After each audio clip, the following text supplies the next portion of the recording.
Excelente, bueno, bienvenidos a todos. Un placer tenerlos aquí, que participen y se sumen. Lilmod en español, también tenemos Lilmod en portugués.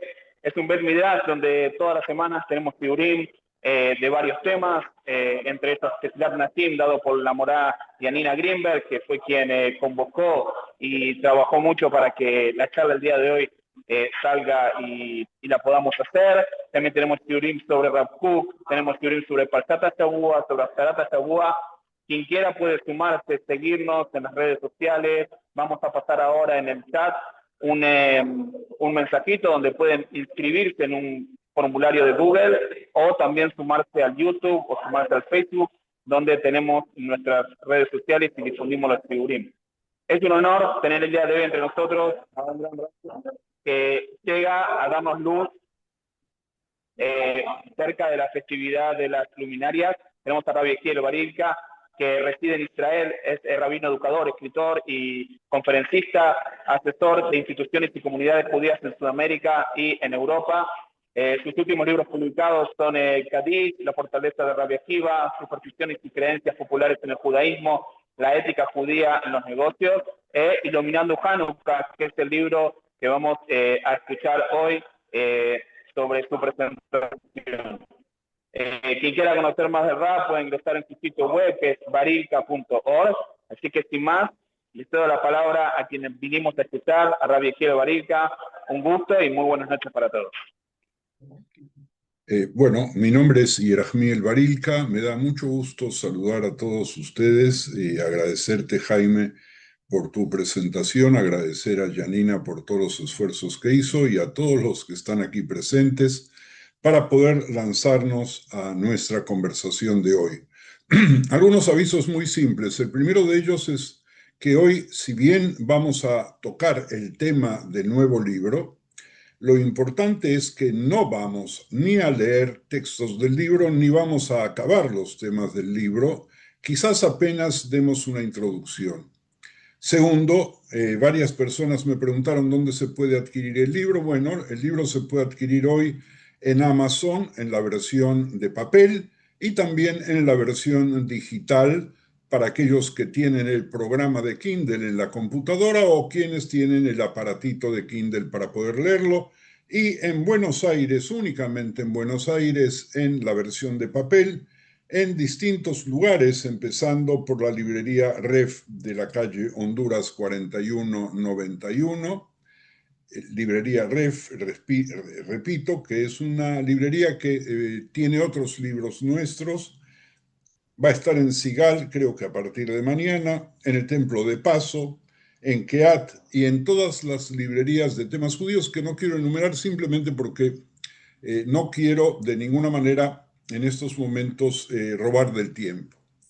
Miren, Javerim y Javerot, los significados de Hanukkah incluyen la victoria histórica de los Macabim sobre el ejército sirio-griego y la rededicación del templo sagrado de Jerusalén. También celebra el milagro de un solo frasco de aceite que ardió milagrosamente durante 8 días, lo que lo convierte en la festividad de las luces.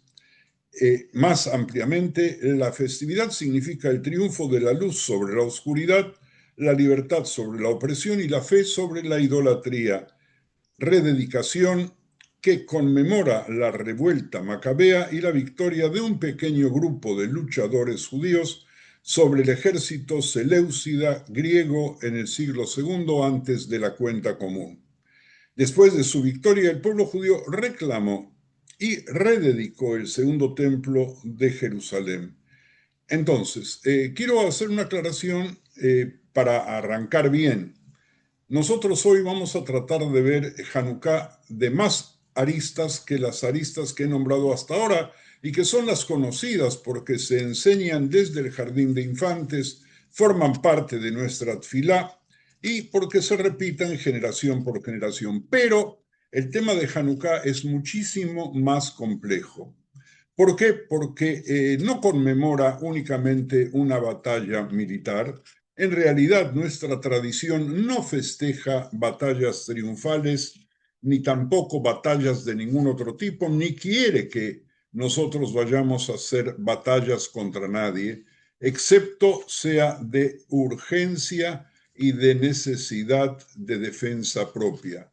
Y ese es un concepto muy importante que vamos a ver con algunas acciones que vamos a alcanzar a ver hoy todavía, cómo ese concepto filosófico se contradice una y otra vez en la historia hasta llegar a nuestros días. La pregunta que se hizo la historia judía es: ¿qué tenemos que conmemorar?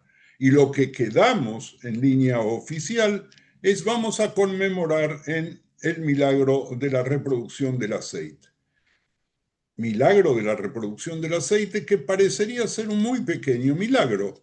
¿Qué quiere decir? Que durante 8 días nosotros recordamos que un potecito pequeño de aceite, en lugar de durar una noche, se extendió su duración muchos días más.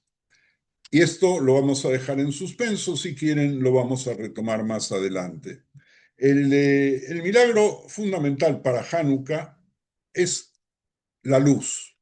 Y la luz se tiene que referir también a la fecha que al final se eligió para conmemorarla, que tiene que ver con aquellos días que en el hemisferio norte el día es muy pequeño y la noche es muy larga, al grado que hay una historia nuestra que adjudica a Adán, al primer hombre, que en momentos en los que se encontraba en el viernes apenas nacido, pero nacido adulto, está con luz y de pronto ve que la luz se va y la luz se va y se oscurece y entra en pánico.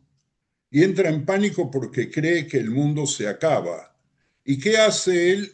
Ruega para que haya otro día. Y pasan unas horas y de pronto renace el día. Y no les voy a dar todo el relato de Adán el primero, pero que tiene relación con el calendario en el hemisferio norte, y no nos olvidemos nosotros que otros pueblos antes que Hanukkah, durante Hanukkah, después de Hanukkah, tomaron las fechas que en el calendario gregoriano tienen que ver con diciembre y con enero para sus fiestas religiosas, porque inconscientemente tenían el relato de Adán. Obviamente el Midrash trae el relato de Adán en forma posterior, pero el temor de la desaparición del mundo por la oscuridad está presente en el ser humano desde siempre. Y cuando de pronto nace la luz, pues hay que festejarlo, y cada grupo lo festeja de su manera. Hanukkah, adjudicado en esa fecha, nos dice a nosotros que no hay ninguna magia, no hay ninguna santificación de la fecha, que los pueblos festejen como quieran y adjudiquen a los dioses el regreso de los días más largos una vez que nosotros llegamos a la oscuridad tan grande. Nosotros vamos a pensar que la luz está en nosotros y que esa luz nos va a iluminar a nosotros, pero también va a iluminar a todo el mundo. Pero no tiene nada de milagroso, sino tiene que ver con una circunstancia histórica que se cuenta de distintas maneras y se adjudica a distintas fechas. Si nos da el tiempo, lo vamos a ver en unos instantes. Entonces, nosotros encendemos hoy día, según la tradición de hoy, agregando una lucecita cada noche hasta llegar a la octava, y hay otro instrumento que es el que sirve para encender las velas en las tradiciones distintas, no en todas, que nosotros llamamos shamash. Y fíjense en ustedes algo interesantísimo. El shamash se puede, si le cambiamos la puntuación en hebreo, llamar también shemesh. Entonces, ¿qué nos está diciendo? ¿Es el shemesh o es el shamash el que va a encender las luces?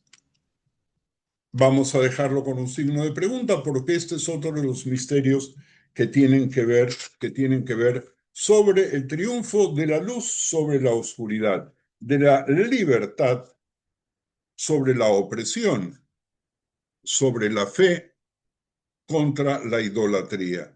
y se considera, por lo tanto, un momento para reafirmar nuestro orgullo y el orgullo de la historia judía. Y voy a comenzar ahora sí con una curiosidad que seguramente ustedes oyeron, pero que a lo mejor no las colocaron en el marco que yo quiero ponerlo, que es lo que les voy a decir, surge de atrás para adelante a algo muy interesante.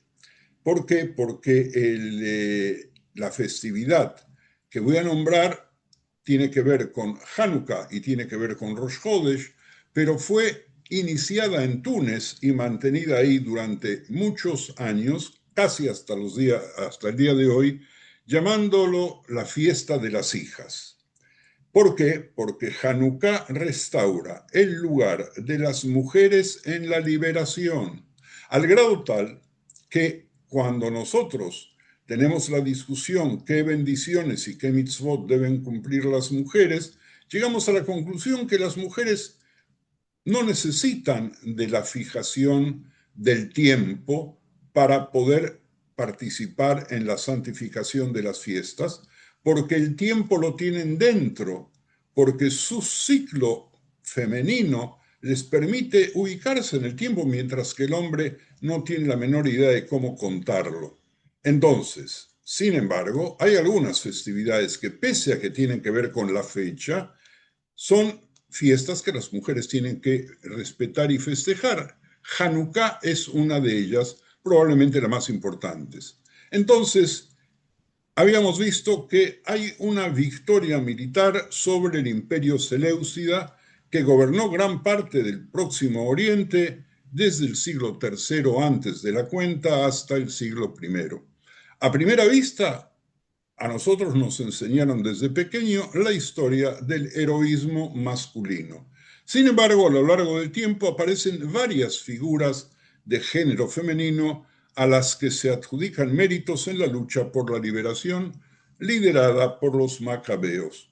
Una fuerza rebelde acaudillada por un sacerdote rural, porque el Cohen Gadol, de quien es el eje judío de la historia, no era nada más que un Cohen rural, y 5 hijos, los macabeos, fueron suficientes para liberar a su pueblo de sus opresores. Hanukkah significa rededicación, es decir, inauguración de nuevo, y permite recordar la victoria de los macabeos, porque gracias a eso, el culto que se hacía en el Beit HaMikdash vuelve a tener vigencia. Y uno de los personajes que vamos a tocar rápidamente es el personaje de Judith. Judith, Haverim y Haverot, acuérdense, es un libro no canonizado de la Biblia. ¿Qué quiere decir no canonizado? Es un libro que no está incluido en el Tanaj. El libro más importante que tiene que ver con Hanukkah, que no está dedicado y que no forma parte del Tanaj, es nada más y nada menos que los libros de los Maccabim, los libros de los Macabeos, que son la fuente de la fiesta, porque si no tuviéramos esos libros, no seríamos conscientes de lo que sucedió. Sin embargo, cuando llegó el momento de canonizar, es decir, de santificar aquellos libros que van a formar parte del Tanaj, los sabios quitaron de la cuenta al libro de Judith y quitaron de la cuenta el libro de los Macabeos. Tema muy importante. ¿Por qué quitaron a Judith? Porque no estaba claro quién era el autor. Y si el autor era un autor judío que había escrito eso con piedad y con verdad histórica, o si se trataba del recicle de otra historia anterior, la de Yael, cuando hizo lo mismo. Ahora vamos a ver qué fue lo que hizo. Pero el libro de los Macabeos no se ingresó en el canon por 2 razones. La primera de ellas fue que nosotros no canonizamos la fuerza. No queremos saber absolutamente nada de eso. Lo segundo, independientemente de que es bastante incierta la autoría de los libros, y digo en plural porque hay Macabí 1, 2, 3, 4, 5, que uno de los libros o 2 no fueron ni siquiera escritos en hebreo, por lo tanto no podía canonizarse. Pero lo más importante, quizás, es que los mismos macabeos que hicieron la revolución, que permitieron liberar al pueblo de la influencia de los estados paganos que nos querían imponer, luego se asimilan a la ideología que ellos mismos habían luchado en el transcurso del tiempo y se hacen nada más y nada menos que parte del pensamiento cultural que nosotros queríamos rechazar. Entonces, vamos a Judith. Era, según algunos, hija del Cohen Gadol Yohanan. Una obra nos presenta la valentía de una joven viuda cuyo nombre Judith quiere decir judía, nada más y nada menos. Entonces, es retratada como una heroína en el libro apócrifo que lleva su nombre. Sin embargo, su historia se convirtió en una accidentada leyenda y Judith parece haber desaparecido de la tradición durante más de 1000 años, reapareciendo recién con el surgimiento del feminismo, al grado hoy que muchas niñas judías son llamadas con su nombre. Y es junto con la reina Esther y otras mujeres bíblicas una de las heroínas del pueblo judío.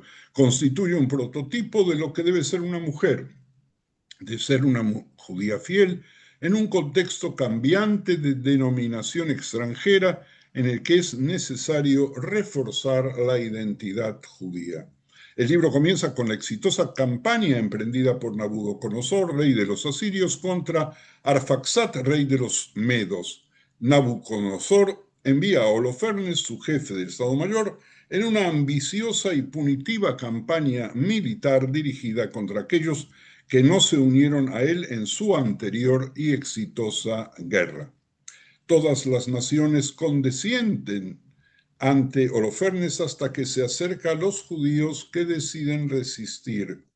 Y los israelitas de Betulia desean bloquear el camino de los asirios hacia Jerusalén y hacia el Beit HaMikdash. Por lo tanto, Holofernes, que no conoce a los Yehudim, aprende algo de su historia y creencias religiosas de su aliado, el amonita Agior. A pesar de la advertencia de Agior de que Dios, el Dios de Israel, puede defender a su pueblo, Holofernes pone sitio a Betulia.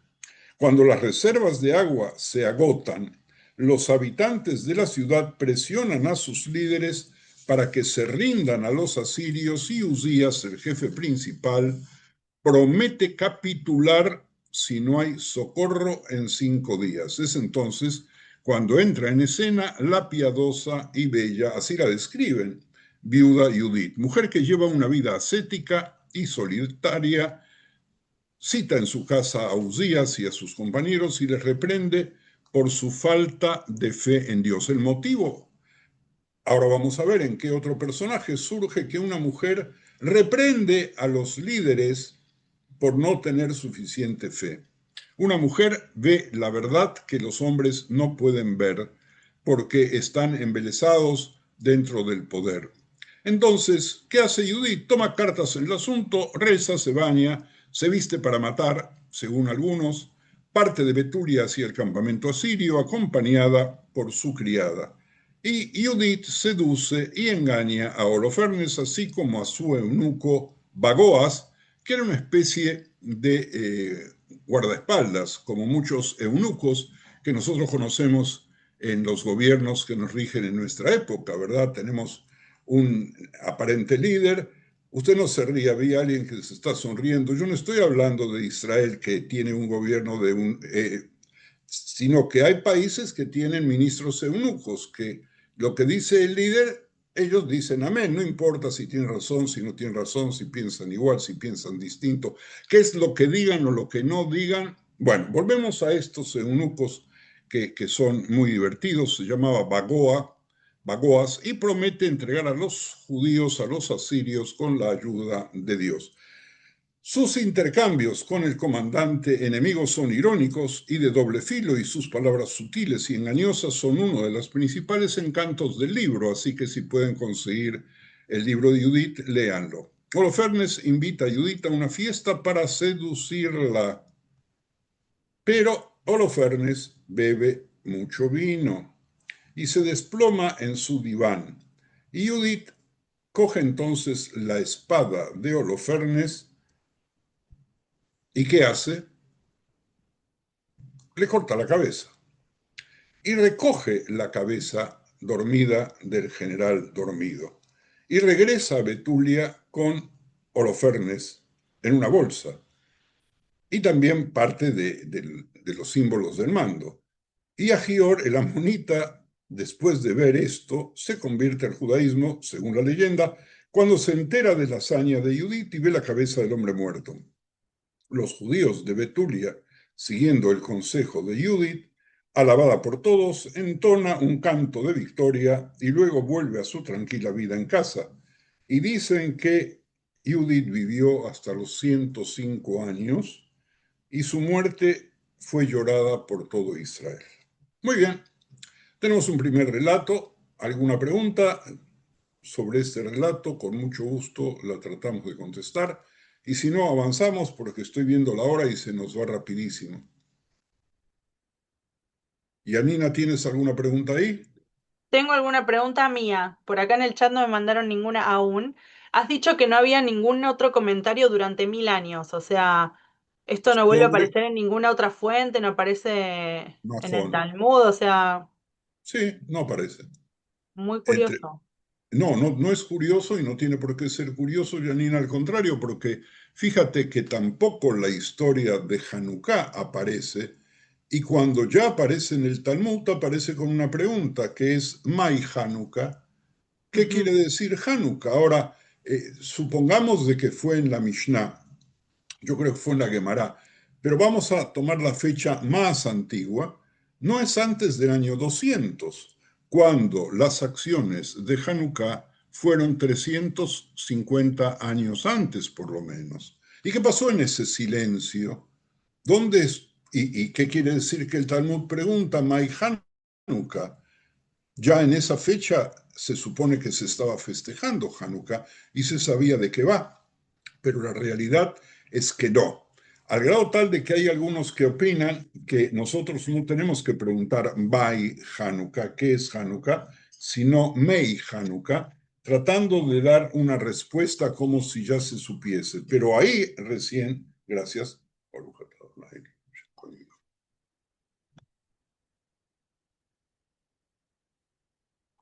pero recién ahí, ¿qué nos dice la Gemara? Nos habla del Nes de Hanukkah, es decir, del tema del aceite, cuando también en la Gemara aparece una segunda versión, que las velas que representaban y que reemplazaban al Ner Tamid, al fuego eterno que hoy día en muchas sinagogas se representa a través de algún tipo de candelabro incandescente, por lo menos, o que está encendido durante todas las plegarias. En definitiva, hay una versión que dice que el aceite de las velas, porque ya no había la menorá, se había extraído, se había escondido, se encendió sobre las lanzas usadas por los Maccabim en la lucha. Es decir, de que estamos hablando del año 200 o del año 300 de la cuenta común y todavía no está claro qué es Hanukkah. Todavía no está claro qué es lo que los jajamín van a decidir, es la bandera de Hanukkah. ¿Ok? Excelente, muchas gracias. Tenemos una pregunta acá de Marcelo Weinzencher que pregunta ¿qué relación tiene con Sukkot, Hanukkah? Si Hanukkah no es un Hag, que se celebra la posibilidad que tuvieron los Yehudim de festejar Sukkot luego de haber liberado el templo. La pregunta es excelente porque aparentemente Sukkot dejó de festejarse durante muchos siglos y recién en la época de Ezra y Nehemías, al regreso del exilio de Babilonia, se vuelve a festejar. Ahora, ¿cuál es la relación que nosotros podemos tener? Es muy simple. La pregunta es, ¿cuántos días tiene Sukkot? Y Sukkot tiene 8 días y 8 días tiene Hanukkah. Es decir, que hay una especie de traslapamiento o de maniobra realizada por la Torah Shebe'al-Peh de tratar de juntar las dos cosas. Y Hanukkah tiene el simbolismo de la luz, pero Sukkot, no nos olvidemos, aparte de todos los simbolismos, tiene Simchat Beit HaShoivá, ceremonia en la cual se tomaban las ropas usadas de los Kohanim y se encendían fogatas, es decir, que también en Sukkot había ciertas fogatas. Muy bien, vamos a traer otro relato que ustedes conocen rápidamente, que es el relato de Haná y sus 7 hijos. El capítulo 7 del libro 2 de Macabim, repito, en el libro de Macabim, que no es canonizado, en el capítulo 7 del 2 libro, aparece la historia de una madre sin darnos su nombre y de sus 7 hijos que fueron apresados por los Seleucidas. El emperador Antíoco les ordenó que comieran carne de cerdo prohibida por la Torá para manifestar su obediencia. Los hijos se negaron uno a uno. Antíoco, enfurecido, los sometió a torturas indecibles. Cada hijo resistió la prueba y es retratado como un modelo de valentía. La resurrección espera a los que mueren al servicio de Dios, proclamaban, mientras que Antíoco y sus seguidores solo les esperaba la muerte y el castigo divino. Fíjense ustedes de que el libro de Macabim habla de la resurrección, cuando en nuestras fuentes la resurrección en el Talmud aparece recién en Masejet Sanedrín, y hasta ese momento no hay ningún recuerdo, excepto por inferencias muy, pero muy tenues que aparecen en nuestro Tanaj. Entonces, este relato animó, según el relato, ¿verdad?, a los hijos a aceptar su sufrimiento e inmolarse. Y fíjense ustedes de que el judaísmo no pide la inmolación y tiene que ser, pese a que durante muchos años estuvimos dispuestos a dar nuestra vida, incluso cuando nos obligaban a transgredir una mitzvah muy liviana. Y tiene que venir Maimónides, muchos años después, para poner límites a eso, porque nosotros no tenemos la bandera del martirio. Sin embargo, este relato, fíjense ustedes qué interesante que aparece en Sefer Macabim, nos trae a nosotros un modelo de martirio que se elige, ¿verdad? Salteo los detalles de la historia, porque ustedes seguramente la conocen. Antíoco prometió al más joven de los hijos una fortuna si rechazaba la fe judía. Y su madre le dijo, su madre que todavía no sabemos cómo se llama, le dijo al muchacho, acepta la muerte para que en misericordia de Dios pueda recuperarte de nuevo junto con tus hermanos, en una alusión directa al mundo venidero. La historia del 2 libro de Macabeos termina con la simple afirmación de que tras la muerte de sus hijos, la madre también murió. Narraciones posteriores dan un nombre a la madre, y el nombre más común de la tradición es llamarla Haná. ¿Y por qué Haná? Porque se basaron en un detalle del primer libro de Shmuel, y donde aparece la oración de Haná, la madre del profeta Shmuel, que se refiere a sí misma como madre de 7 hijos. Y nosotros no nos tenemos que sentir mal cuando ya vemos esta noche por segunda vez, aparece una historia en un lugar y aparece una historia en otro lugar, y de pronto se sobreponen las historias. Entonces, en la literatura rabínica la historia sufre cambios significativos y también sufre cambios cronológicos que la sitúan en las secuelas de la rebelión de Bar Kokhba y los decretos que trajo consigo, es decir, quitan el fenómeno este de la madre de los 7 hijos del contexto que vimos, por lo tanto, de la pertenencia a Hanukkah, y lo llevan a la rebelión de Bar Kokhba, es decir, el mismo relato aparece ubicado en la historia en 2 momentos absolutamente diferentes. Los sabios talmúdicos cuentan a su vez la historia 2 veces, una en el Talmud de Babilonia, donde la mujer permanece sin nombre. Pueden ustedes consultar fácilmente en Gitín 57b, y la otra en el Midrash Eijá Rabá, el libro de Lamentaciones Rabá, donde se le designa como Miriam, hija de Tanhum. Es decir, que nosotros tenemos ahora 2 nombres sobre una misma persona, que no queda muy claro poder determinar cuál es el correcto.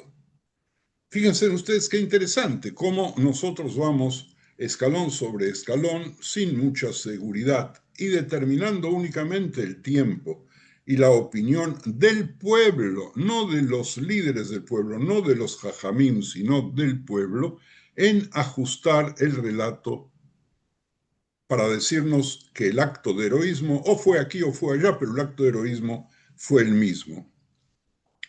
El relato de Gitín, lo voy a leer rápidamente, dice: sobre ellos y otros como ellos, dice el pasuk, por tu causa nos matan todo el día, somos contados como ovejas para el matadero, basándose en el Salmo 44, 23, usando la fórmula de ovejas para el matadero, fórmula terrible que llegó a nuestros días a través de la Shoah, y que en nuestra generación nosotros hacemos enormes esfuerzos para borrar esa expresión, porque nadie durante la Shoah fue como oveja al matadero. Esa expresión ingresó en nuestra sangre sin razonar, porque era el pensamiento de la Golá. En la Golá nosotros estábamos acostumbrados durante todo lo largo de la Golá a ser ovejas para que el otro venga y nos mate. Rabbi Judá dijo: este versículo se aplica a la mujer y a sus 7 hijos que murieron como mártires al Kiddush Hashem. También sobre el tema de Kiddush Hashem Rambam se opone. El incidente ocurrió, dice Rabbi Yehuda, llevaron al primero de los hijos de la mujer ante el emperador y le dijeron: adorad al ídolo. Él les dijo: no puedo hacerlo, pues está escrito en la Torá: Anojí Hashem lo queja, yo soy el Señor tu Dios. Lo sacaron y lo mataron, trajeron al otro y le dijeron: adora al ídolo. Él les dijo: no puedo hacerlo, está escrito: no tendrás otros dioses fuera de mí. También en Éxodo 20, versículo siguiente, el 3. Perdón.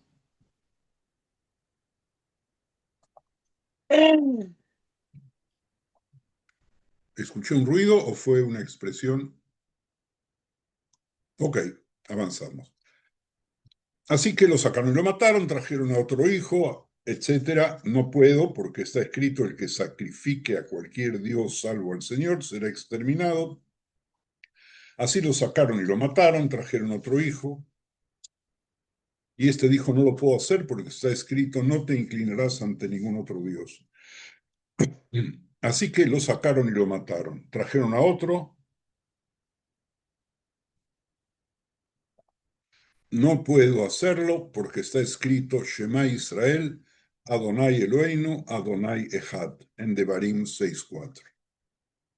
Así que lo sacaron y lo mataron, trajeron a otro y le dijeron lo mismo: no puedo hacerlo porque está escrito: sabed pues esto hoy y consideradlo en vuestro corazón, que el Señor, Él es Dios, arriba en el cielo y abajo en la tierra no hay otro, en Devarim 4:39. Fíjense en ustedes el tejido precioso que realiza Rabbi Yehuda con el uso de versículos para poder ampliar no la parte del sacrificio, sino la parte de la fe, en una enumeración de aquellos principios que fueron consagrados por nosotros como parte de la fe.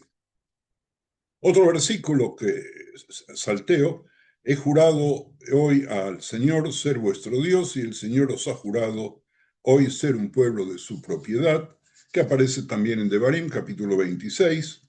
Y termino aquí, podría seguir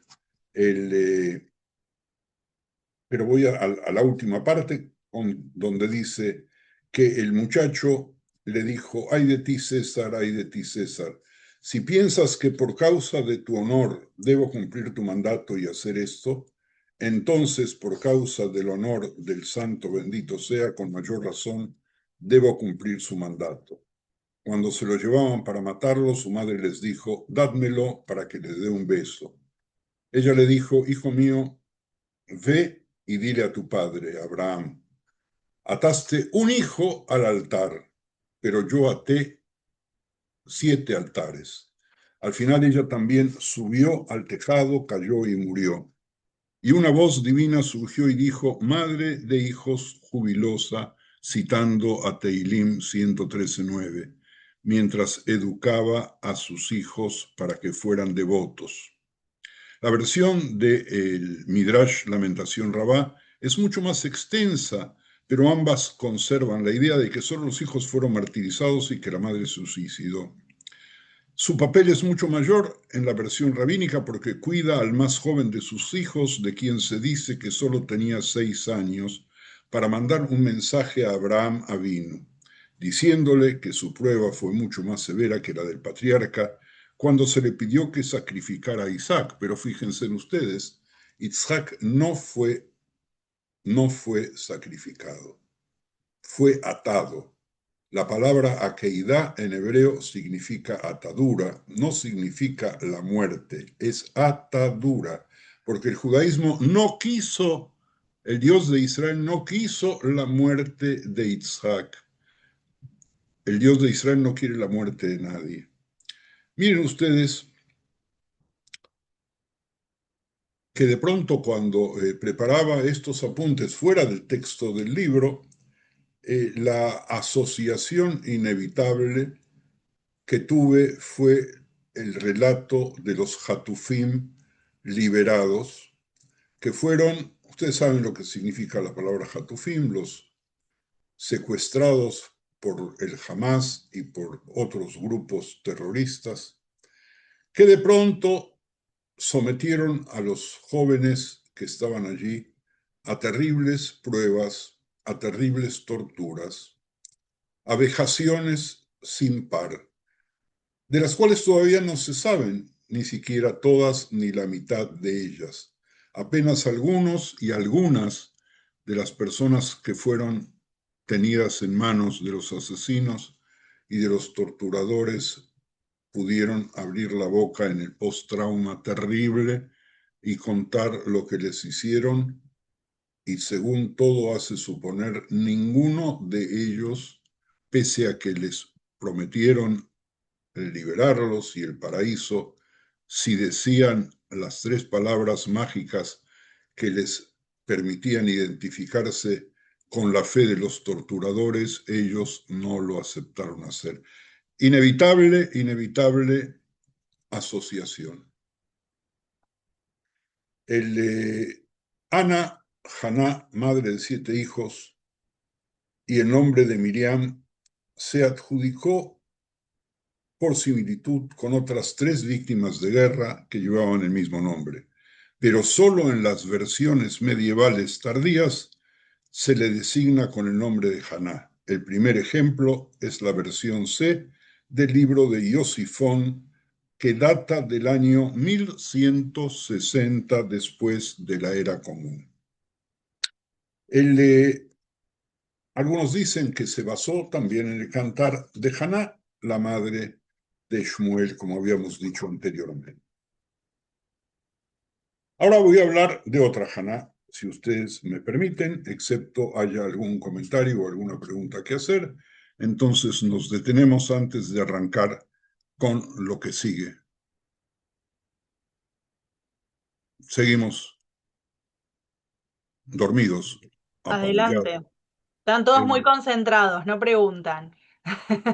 Es una mala señal para quien habla si no le preguntan y no lo interrumpen. Bueno, hay una otra historia de Hanukkah narrada en libros de leyenda. Se trata de una joven Haná, hermana de los Maccabim, que estaba a punto de casarse, pero que decidió impedir que el gobernante sirio local ejerza su droit de seigneur, el derecho de pernada, el derecho de violación que tenían los señores feudales para yacer con la novia antes de su boda. Haná decide impedir el ejercicio del derecho del prefecto a mantener relaciones sexuales con ella, y para ello se desnuda ante los invitados a su banquete de bodas. Hay también en esta leyenda, hay 2 o 3 versiones diferentes de cómo ella se presentó. Pero todos coinciden que en la boda estaban comiendo y bailando y festejando los figurones del liderato judío de aquel entonces, que estaban dispuestos a llevar a la hermana, de llevar a la amiga, de llevar a la javerá, a acostarse con quien los estaba sojuzgando con tal de salvar su pellejo, y no les importó para nada ningún valor que ni vale la pena hacer referencia ahora. Ella se desnuda y entonces hay todo un escándalo. Imagínense ustedes, la gente bien que estaban invitados a la boda de la hija de la aristocracia de los Kohanim, se avergonzaron por el comportamiento muy, pero muy indecente de esta muchacha que se desnuda ante todos. Y entonces cuando se acercan para liquidarla, ella pide solamente el uso de la palabra y les dice que no es a ella la que tienen que castigar, que ella lo hizo únicamente para que se den cuenta hasta qué punto están dormidos y no saben reaccionar a tiempo. Y entonces la Guemará en Ketubot 3b nos cuenta: la Beraita se refiere a un periodo en el que el gobierno decía que una virgen que se casara el miércoles se sometería primero al coito con el prefecto, con el agmón. Es muy interesante esta referencia y también voy a cortarla porque en definitiva ella entra y hace lo mismo que el relato que les hice sobre Judith, termina seduciendo y emborrachando al agmón y lo mata y sale con la cabeza, y por lo tanto esa es la señal para que sus hermanos y los que estaban ahí se organicen, primero ante el caos de las tropas al ver la pérdida de su jefe, se organicen para vengarse de lo que les habían hecho al pueblo de Israel en su totalidad, una de cuyas acciones era esta que acabo de plantear. Ahora, voy a ahorrar el tiempo sin nombrar toda la discusión alágica sobre qué día no hay que casarse, porque ese día el agmón iba a venir a poseer a quien se casase ese día. Y de ahí surge una cantidad enorme de relatos interesantes, pero hay un relato en particular que quiero participarles. Ustedes saben que muchas niñas eligen, o sus padres, o sus madres, o sus abuelos, o sus tíos, eligen el martes como día de boda. ¿Y por qué el martes? Porque está escrito. Claro, Pamaim Kitov, porque el día martes, en el día de la creación, aparece en la escritura que dice 2 veces que fue buena la creación. Pero parecería ser que el secreto es otro, que el secreto tiene que ver con esto que aparece en la Guemará en Ketubot, en la discusión entre los rabanim, que según en cada uno de los lugares había un solo día en la semana, o había 2 días en la semana, o había 3 días en la semana, que la autoridad se dedicaba a atender a las vírgenes antes de su boda. Y ese día era el martes, y entonces deciden nuestros jajamim que no hay bodas el martes. Entonces, primero deciden que no hay bodas el miércoles, porque ese era el día elegido, después que no hay bodas el jueves, y el único día que quedaba abierto era el martes, hasta que tampoco ese derecho queda. Miren, Javerim y Javerot, el tema de la violación de las mujeres judías es un tema que en el transcurso de la historia se repite tristemente en muchos momentos. También en nuestros días, cuando se produjo el ataque de Hamas en las poblaciones del sur, violaron a mujeres embarazadas, violaron a ancianas, abuelas, violaron a hombres, porque ese era el mandato que les habían dado. Había que denigrar, había que reducir, había que opacar el orgullo judío, tocándoles en las fibras más íntimas que en las que nos educaron. Y pareciese ser de que el origen de esto que yo les estoy comentando viene desde aquella época. ¿Por qué? Porque hay peligro en que mujeres virtuosas den su vida antes de someterse a esa violación. Y aquí otra vez los jajamim discuten si se debe o no se debe permitir que la violación se lleve a cabo y qué maniobras se pueden dar y cómo hay que educar a las mujeres y cómo actúan las mujeres licenciosas, que también entre nosotros hay mujeres licenciosas. Y que a lo mejor ellas no tienen ningún problema de ir y ofrecerse a mantener relaciones sexuales con el enemigo porque su honor no se va a ver mancillado. Es muy interesante este tema. Cuando yo estaba terminando de preparar ya esta reunión de hoy,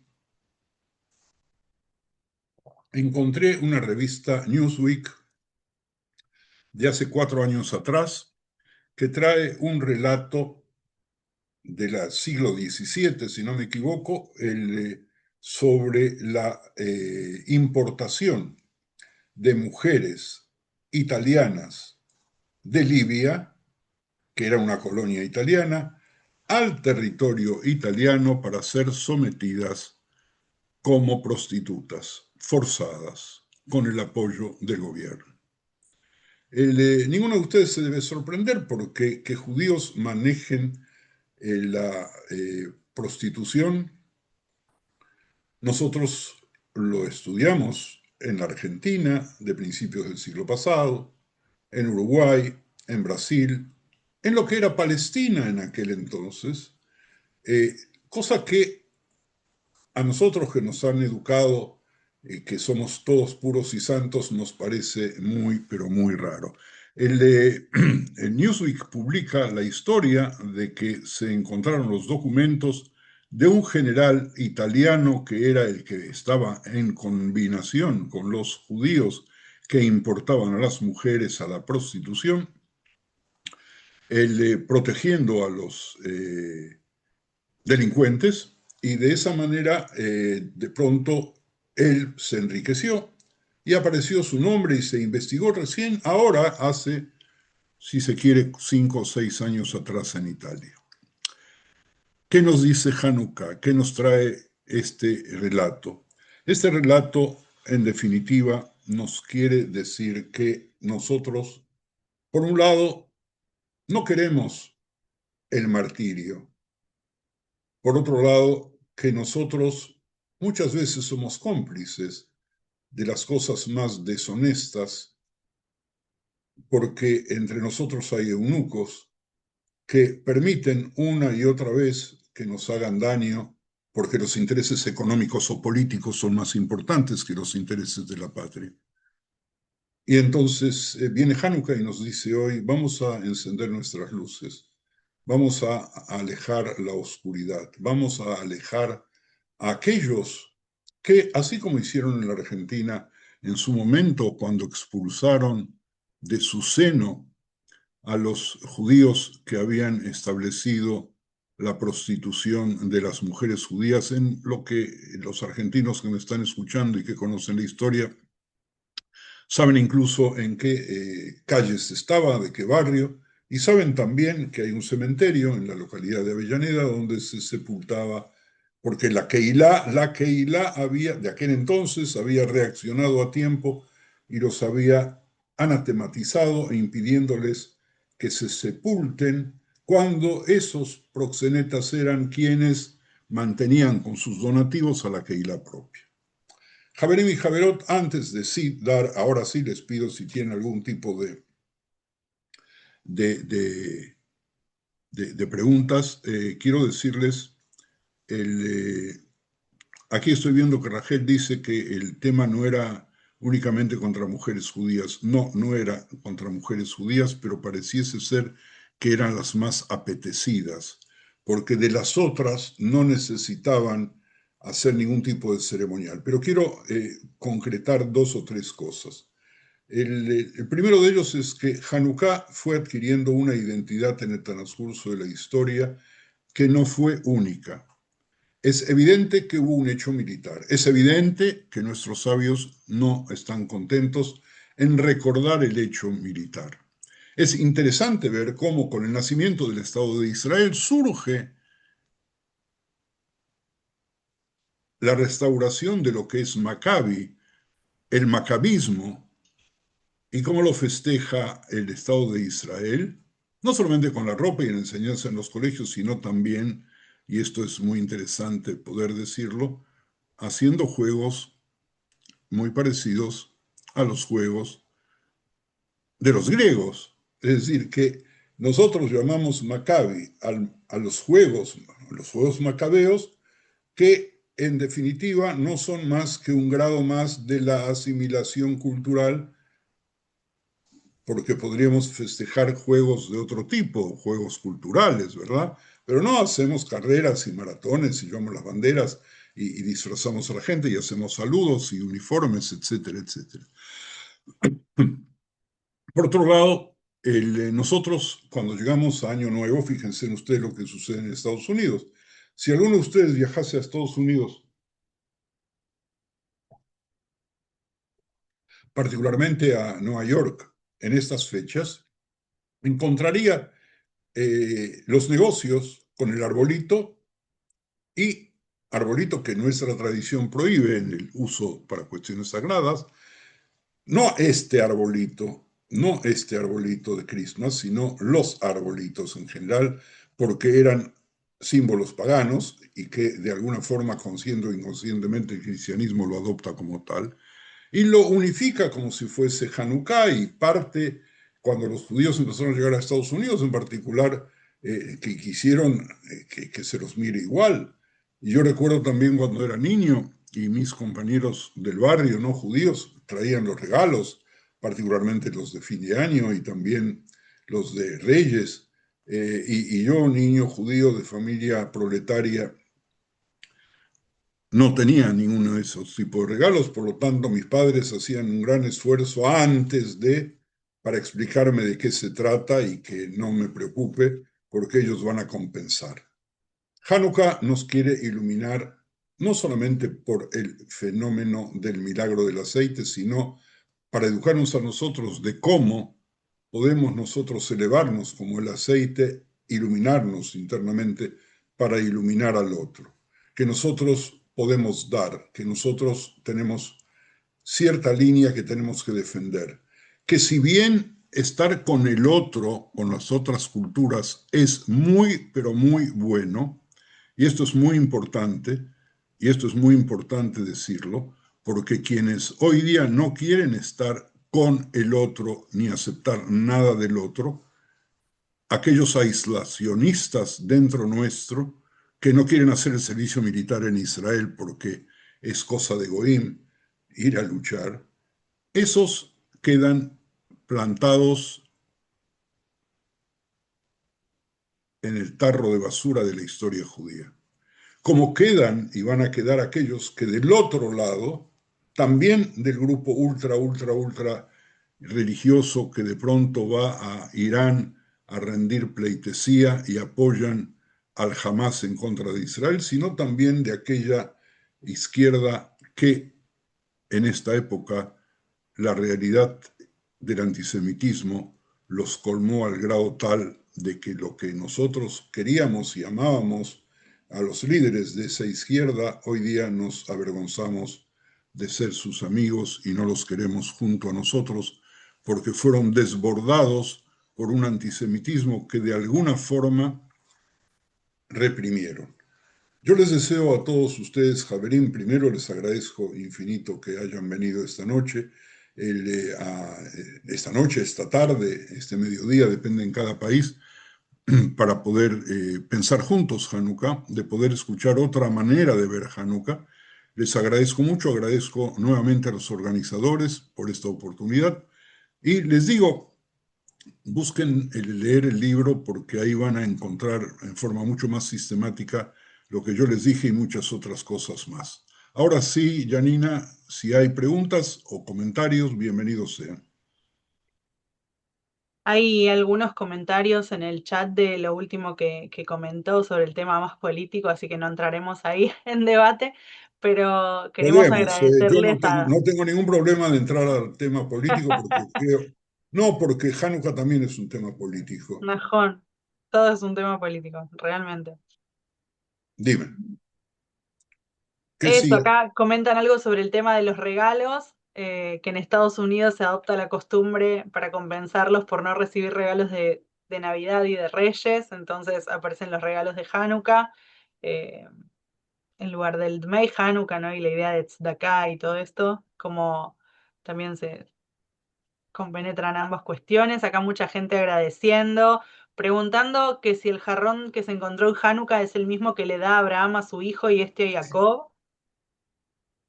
Eh, Seguramente ese es el jarrón que usó Javá cuando fue a hablar con Adán y le dijo, oye, abrémele, Adán, Adancito de mi alma, ¿qué te parece si vamos a comer el fruto del árbol prohibido? Seguramente es el mismo. en No, ahora ensalada de aceite de oliva. hablando en serio, los Midrashim se encargan, y qué lindos que son, qué hermosos que son, de tomar elementos y de hacerlos, de presentarlos como si fuesen verdades absolutas.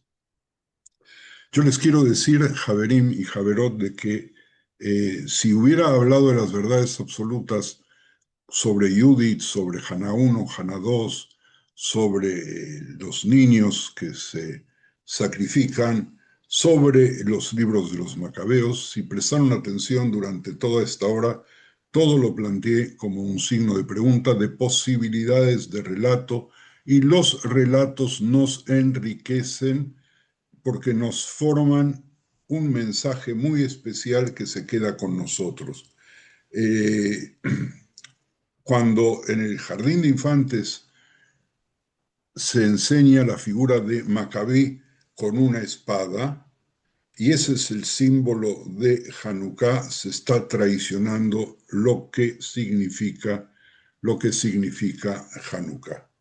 Y da la casualidad, por una investigación que hice hace ya muchos años atrás, que cuando los alumnos llegan al último año de la secundaria y se les pregunta cómo representaría Hanukkah, el 60% presenta a Yehudá, a Macabí, y en las escuelas donde terminan el año o hacen los festejos de Hanukkah, así como las niñas se pelean todas por ser la reina Esther, se pelean no por ser ninguna otra personalidad más que Yehudá, el gran macho, con la espada, que cuando yo era niño se agarraba con un pedazo de madera de los cajones de manzana, se los afilaba contra la pared y aparecía el hijo del presidente o del donante representando la obra de Yehudá, el gran macabeo.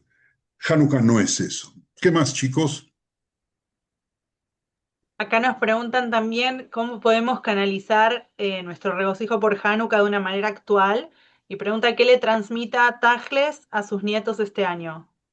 Mis nietos están bastante grandecitos Ah, no como los para... tuyos, los de la persona que pregunta. Pero también vale para todos, para nietos, hijos, alumnos.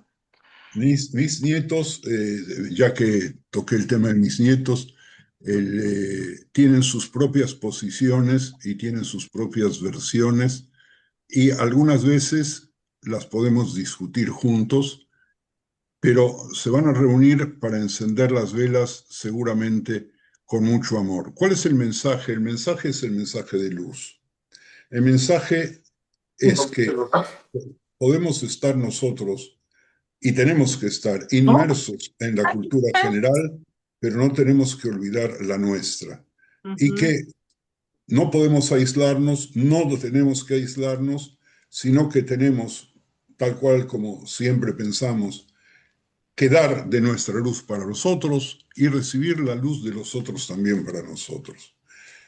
Hanukkah significa volver a retomar el orgullo. Hanukkah significa este año agradecer que los prisioneros, los secuestrados, vivos y muertos, menos uno todavía, pudieron liberarse, pero que la guerra no terminó y que no nos queda otro remedio que todos, sin excepción, salgamos a defendernos para defender a nuestras familias, para defender a nuestros hermanos, y que quien no lo hace no puede ser parte del colectivo y que no tenemos que tener ninguna vergüenza ni ningún miedo de decirlo en voz alta, y quien no le guste esa expresión, pues tiene todo el derecho del mundo de pensar distinto. Yo les deseo a todos otra vez que tengan un Hanukkah feliz, dentro de lo que se puede cuando todavía estamos en guerra, que tengamos la posibilidad de encender nuestras luces, iluminar al otro, iluminarnos a nosotros.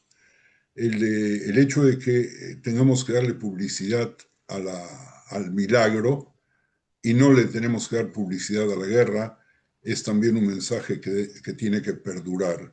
Tratemos de poner las velas. Y aquellos que quieren despintar Hanukkah y despintar Christmas y hacerlo una sola cosa, yo les envío mis condolencias. Pero no quiero terminar con una fea palabra, sino con una linda: que todos reciban Hanukkah y que la comida grasosa, llena de aceite, que les va a hacer subir enorme cantidad de calorías, les sea suave y leve, y si pueden, no la coman, porque no es así como vamos a recordar Hanukkah, excepto con una intoxicación estomacal. Feliz Hanukkah, gracias amigos y amigas, y nos pasamos ya por un minuto. Amén, amén. Muchísimas gracias, Rab. Muchísimas gracias a todos aquí presentes por acompañarnos en este increíble y profundo shiur junto al Rab Yerachmiel Barilka. Le agradecemos profundamente al Rab por su tiempo, por sus conocimientos, su sabiduría, su erudición, y por iluminarnos en este ratito, ¿sí? con sus enseñanzas. Gracias a cada uno de ustedes por participar, por aprender y construir juntos en este espacio tan lindo que es Lilmod en español.